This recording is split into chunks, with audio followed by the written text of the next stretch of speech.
Hello, it's little Lisa. I'm back with another video. I'm gonna show you how we make our bone broth. We're making chicken bone broth today, and bone broth is super healthy for you. It is full of collagen, vitamins, minerals, and it's really easy on your gut. So it soothes your gut, helps heal your gut if you have any kind of gut damage.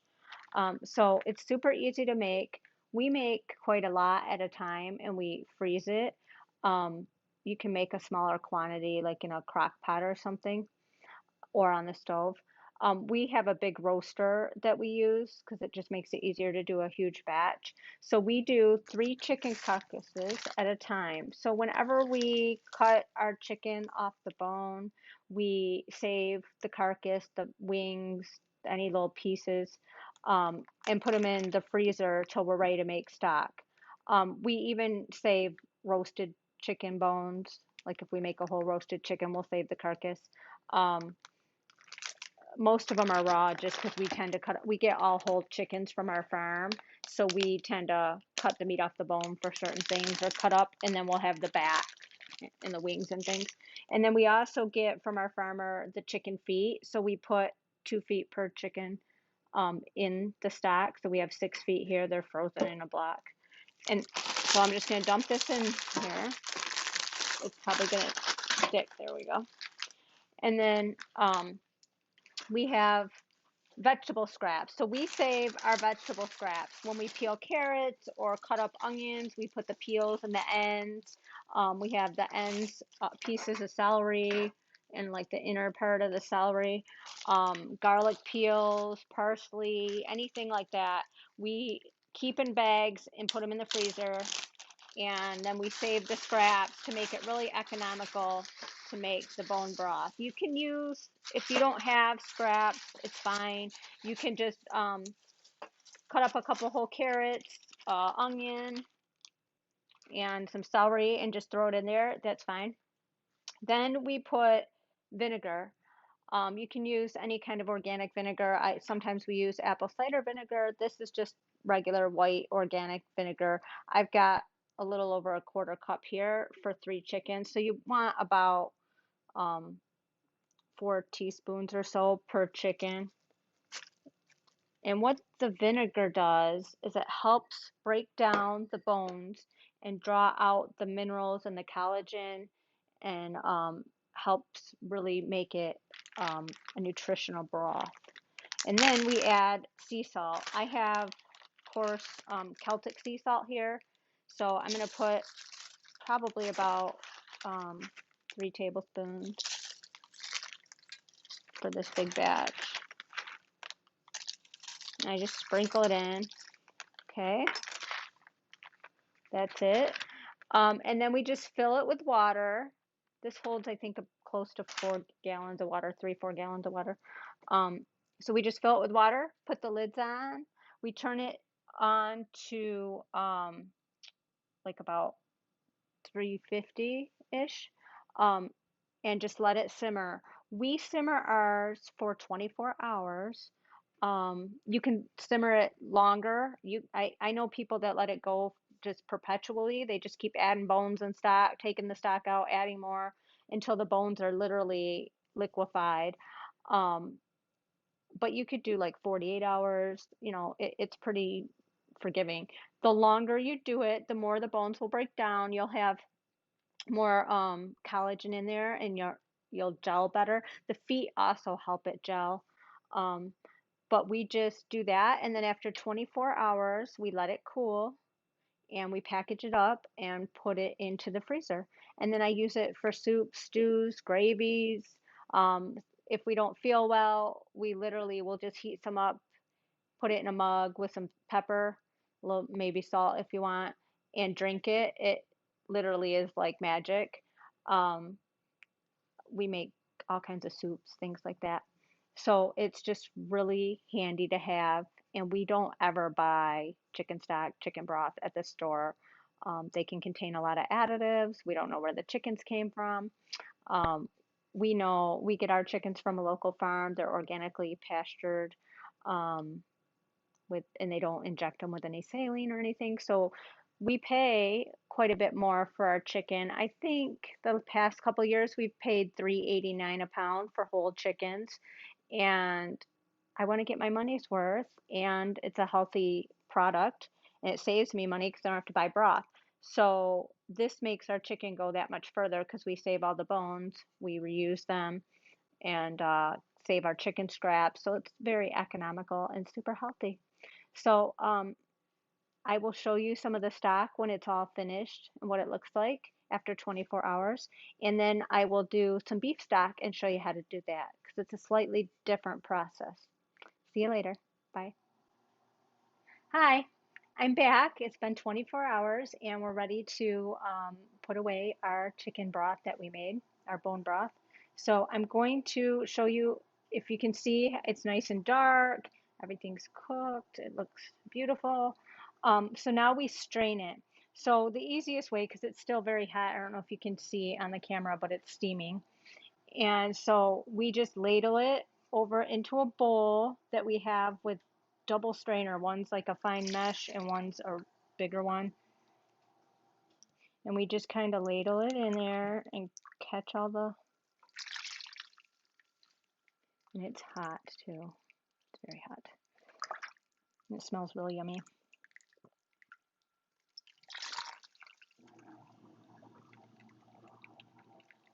So once I fill up the strainer, I have a pot that I dump it into so that it can cool. I kind of like to push some of the juice out of the dregs.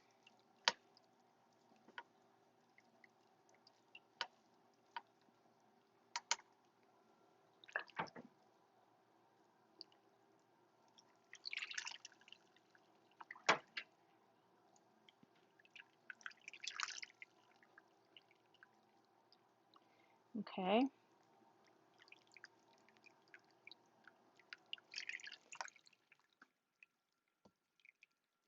And I like to push down just to make sure I get all that good stuff out of there.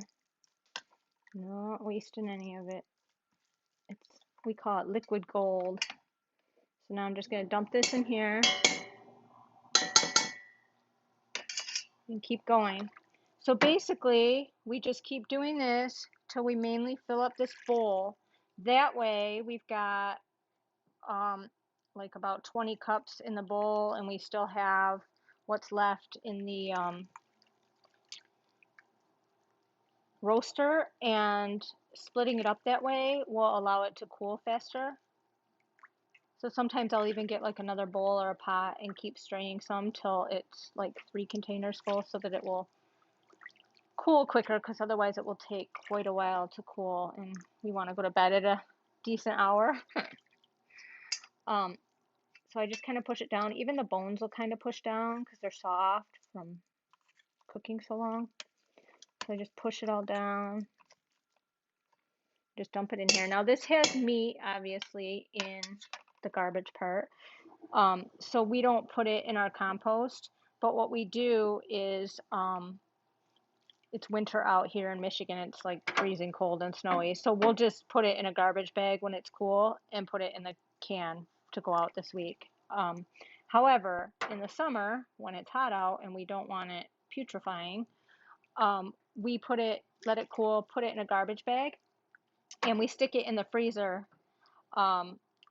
Anything that's meat based or anything that'll really go rancid, we put in the freezer, and then we take that garbage bag out to the curb on garbage night so that it's not sitting out there attracting flies and maggots and stuff. So that's kind of how we do it. What we do once we're ready, it's cooled and we're ready to pack it up, we put it in containers in our freezer. There's a couple of options. We just pack it up and put it in the freezer. But you can, if you wanted to, strain it into like a pot like this or any kind of stock pot, and put it on your stove and let it simmer till it condenses down a little bit more, and it's like a more potent broth, like a concentrate. And then you could freeze it even like ice cube trays or like silicone type tray, ice cube trays. Um, and then once they're frozen, you can pop them out, put them in a baggie or a container into your freezer, and it takes up a lot less space that way. And then it's kind of like concentrated broth, so when you go to use it, you can just add water to reconstitute it. So it's almost like having like a bouillon, um, which is really nice. I just don't usually do it because I don't usually have the time to let it simmer longer. Um, if I let it go till tomorrow morning and then did it during the day, it would probably work better. But since it's already going on 8:15 at night, I don't want to have to wait for it to concentrate and cool. But it's another good way to store it. Oops, I just lost my earbud.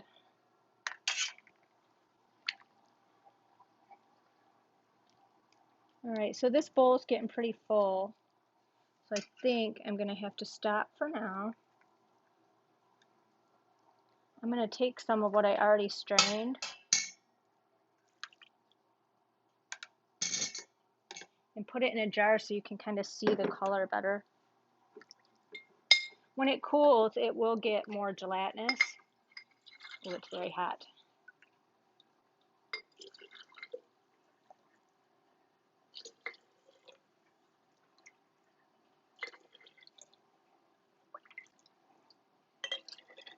It's a beautiful golden color. Some of the dark color is because since we save scraps, there's a larger amount of onion peels than if you use like whole onions and just used a couple onions. So we have more onion peels there. So it does give it a bit darker hue, but doesn't really affect the flavor. It smells really yummy. So anyway, that's how it looks, and it's got a nice layer of fat that will harden as you chill it, and it's just what we call liquid gold, and we use it all the time, and my kids even love to drink it. In fact, my son is sitting right here. He wants some in a cup. I got him a mug, so we'll let him come get some. Hold on. I didn't even know you already got one. All right, so I'm just going to pour it right from here. It's very hot, so you need to be careful. But he's just going to drink some. He likes it before bed. And he likes salt and pepper in it. Because even though I put salt when we cook it, it's not very salty. Do you want pepper? No? Careful, it's hot. You want a spoon? Okay. Now he's got his bedtime snack, nice and healthy. Hot. Very hot. Yes, it is. Okay. I'll carry it to the table for you. Okay, so that's all there is for tonight, and I will be back with how to do beef broth. Bye. Hi, it's Little Lisa. I'm back. I'm going to show you how to make beef broth this time. We did chicken broth earlier, and so I told you I'd show you how to do the beef broth. So here we go. So the first thing we do is I have what are labeled soup bones from our processor because we get freezer meat from a local farmer. So I have these round ones that have lots of meat, which they don't always have lots of meat. A lot of our soup bones are just bones with very little meat. Kind of just depends on how the processor and what bones they give you. But so these have a lot of meat, which will be great. Um, and then I have these bones are from some roast that we defrosted and had cut up to use as stew meat. And so we saved the bones and just put them in a freezer bag. So they're kind of stuck together right now, but they'll come apart as we roast them. So we've just got them laid out in a tray for the oven, and we're just going to stick them in the oven and roast them. These are frozen still, so we're going to roast them for probably about 40 minutes. We want them nice and brown and caramelized. If you're starting with bones that are not frozen, I'd probably do maybe anywhere from 20 to 30 minutes instead. So you just kind of want them nice and brown and caramely to give a depth of flavor to your broth. So I'm going to pop these in the oven at 350 degrees and set the timer.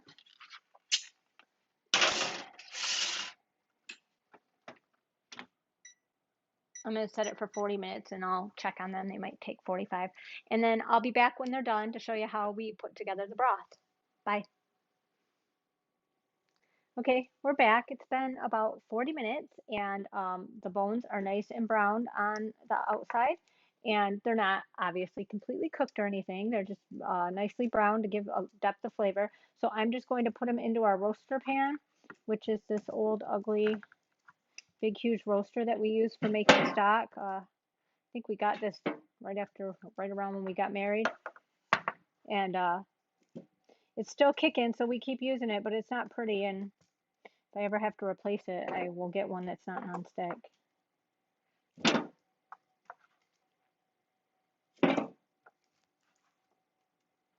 So I just stick the bones in here, and I'm going to pour all this juicy goodness in there.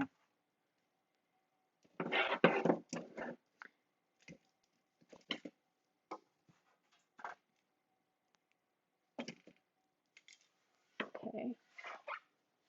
This pan is hot. It just came out of the oven, so I'm gonna...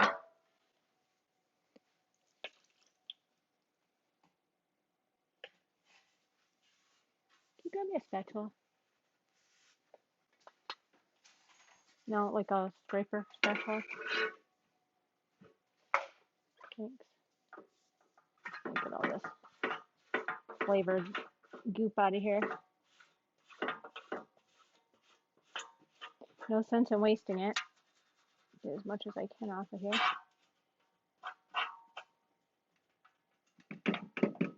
Okay. I'm just going to stick this in the sink because it's hot and get it out of my way.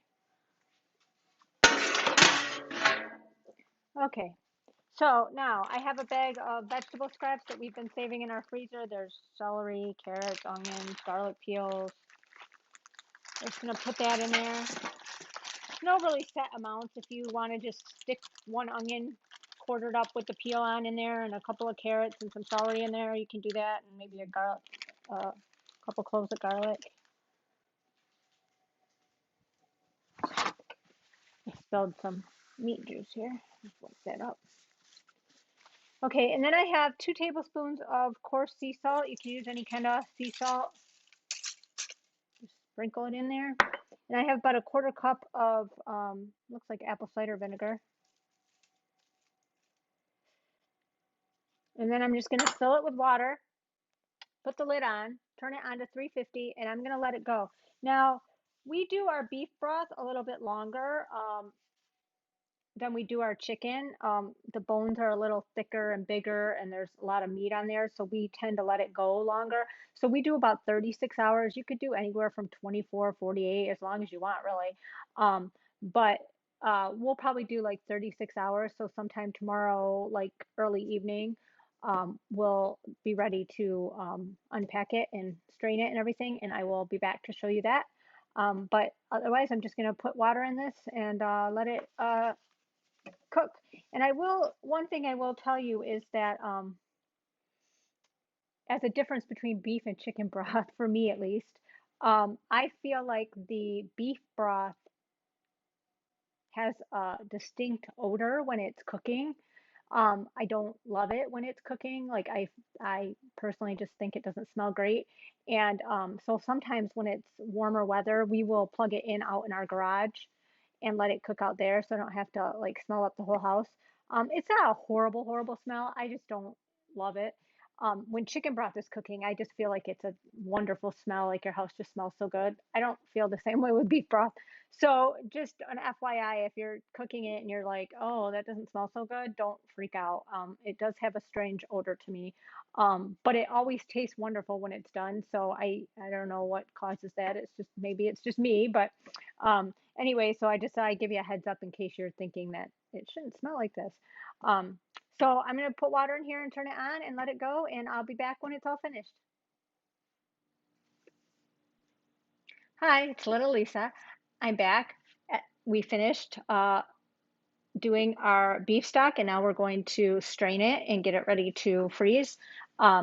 It's been about 30 hours, not quite 36, but this was the time we had to do this, so we're going to do it now. So this is nicely brown.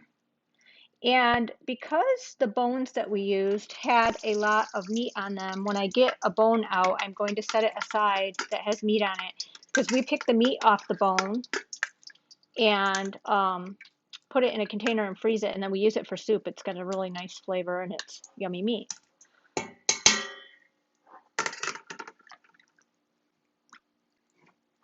Oh, here comes a bone.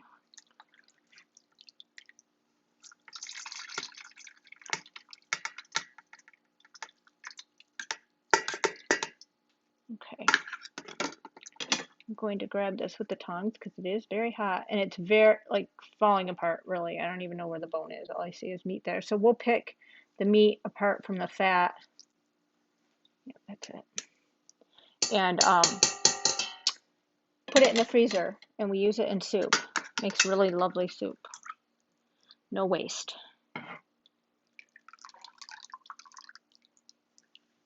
Sometimes the bones don't have a lot of meat and then, you know, we don't worry about it, but if they do, we always save it.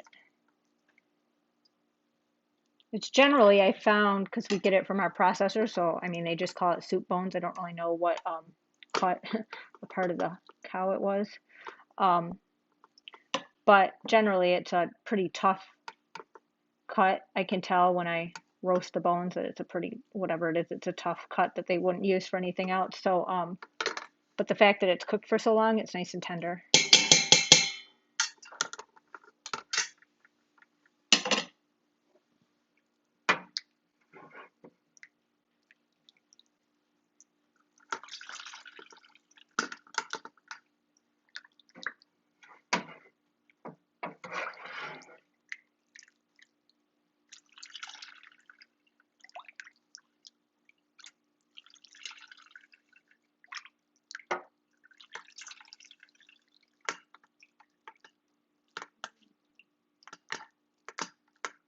I like to get every little drop of this stuff out, so I usually push on it a little bit. Okay, so here I see this is just the bone, like the meat is gone from it. I'm just making sure there's no meat in here with it. Nope.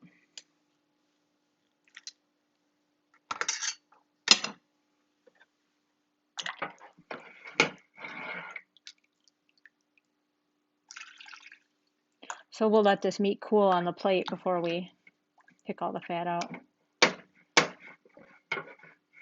Here comes a bunch of bones.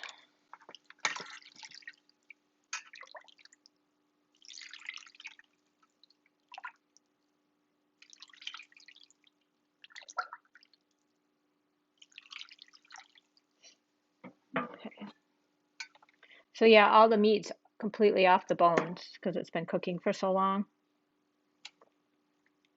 So nice. And we've got some chunks of meat here.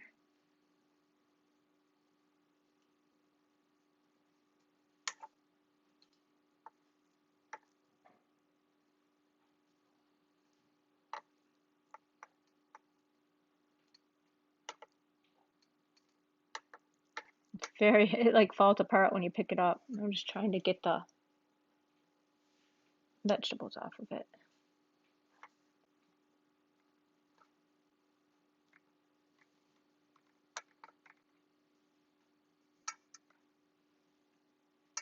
Okay.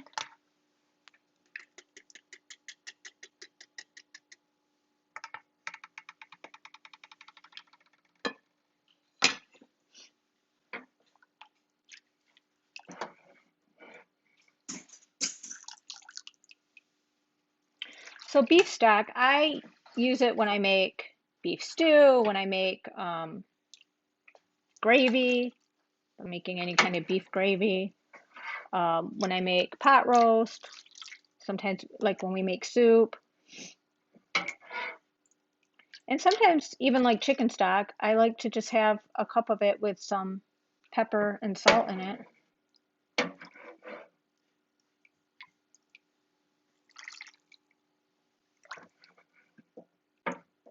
It's a very rich, nice dark stock.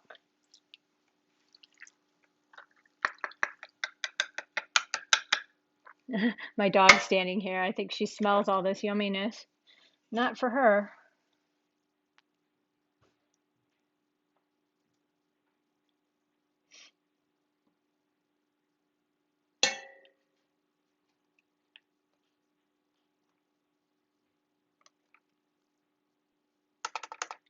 All the marrow just fell right out of that bone. I'm going to keep that too.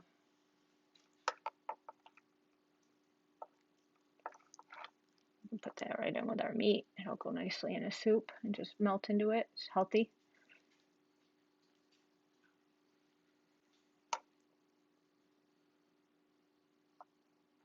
set it to the side so he doesn't mix it up with the fat.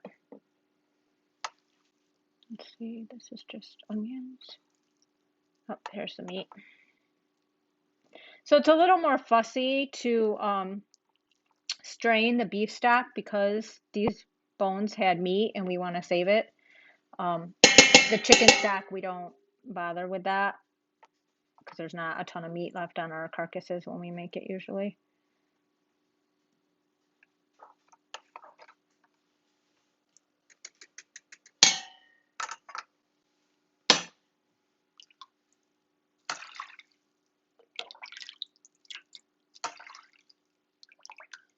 Okay, there's also a lot more sediment, I guess you'd call it, in the beef broth than I find in the chicken stock, probably because of all the meat on the bones. So I usually, after we get this bowl pretty full, which is where it's at, I usually strain it through another strainer that's really fine as I put it into the containers. So I'm gonna clean up this a little bit and then I'll show you the finished product when I get it into a jar. It's just really hot. I need to let it cool for a little. So I'll be back. Okay, so I've got a glass jar with a funnel and a strainer that is much finer. So I'm gonna put some of this stock in and try and just get some of that extra sediment out. You could use a coffee filter. I mean, it's not really a big deal to have it. I just prefer to try and strain as much out. And this may not get that much, so we'll see. Anyway, I'm going to put this one, normally when we freeze, I put in plastic, but I wait till it's cool. I don't like putting hot food in plastic, but I don't really freeze in glass because I've had too much breakage. So this one I am putting in the refrigerator to use in the next few days. So that's why it's going into the glass jar. Okay, so yeah, I got a little bit of the sediment out from that. I'm just going to set this here. And then you can see there's quite a bit of fat getting floating to the top. And when I put that in the fridge, it will congeal. But you've got a gorgeous dark broth. And it smells like beef. I mean, I like it with salt and pepper, more salt and pepper added for the flavor. But it's yummy. And once you put it in something with lots of vegetables and some meat, makes a lovely dish and makes a really yummy gravy. It gives a lot of flavor if you're making gravy. To make gravy, I just pour the beef, I get it hot, boiling, or just under boiling, and I pour a little bit of cornstarch or arrowroot starch mixed with water in slowly with a whisk and whisk it, and highly season it with salt and pepper, and just cook it till it gets thick. Let it boil till it gets thick, and it's a wonderful gravy if you're having a roast and want it with mashed potatoes or something. It's delicious. So there you go. That's all there is really to making beef stock, and then we just freeze ours. If you don't have a lot of room in your freezer and you're concerned about a whole bunch of containers full of stock, what you can do is let it simmer down. You could strain it first if you wanted, and then boil it down till it's really concentrated and a lot of the liquid is off and it's just really concentrated stock. And then freeze it in ice cube trays and then pop them out and put them in a zip top bag or whatever and put them in your freezer. It'll take up a lot less space. I just don't have the patience to do that generally, so we don't, but that will work really well. And this doesn't look gelled at all, but that's because it's still pretty warm. Once it cools, it will get more gelatinous because we did have a lot of bones and marrow and stuff in there. So it's just really healthy for you and gives you lots of minerals and vitamins and healthy fats. So that's my bone broth lesson. Hope you enjoyed it. Bye. Okay, another thing that I wanted to tell you about making broth in general, but I'll tell you with the beef broth. So the vegetables we put in were our scraps because we do that for, economical reasons. We have them and they're organic vegetables and, we don't want to waste and it works just great. So it's very economical. You could put whole vegetables like I mentioned. So we've got carrot peelings, onion skins and ends, carrot ends, celery, the inner celery, celery leaves, the ends of celery, and garlic peels and the ends of garlic and stuff like that. So we've pretty much got those in there. I You can pretty much put whatever you want, but I don't recommend that you use cruciferous vegetables like the brassica family, so cabbage, any kind of cabbage, any kind of broccoli, cauliflower, Brussels sprouts. I mean, people do, and that's fine, but it tends to give you a bitter flavor when they cook that long, and you end up with like a bitter stock from my experience. So I don't generally use the cruciferous vegetables because I don't really want that bitter flavor in there. But you could add things like parsnips, um, potato peelings, whatever you want. Potato peelings are gonna, put some starch in there and make it thick and cloudy, but that's okay. But yeah, I would stay away from the cruciferous vegetables if you don't want the bitter undertone in your stock. So that's all. I hope you enjoyed it and to good health with your stock making.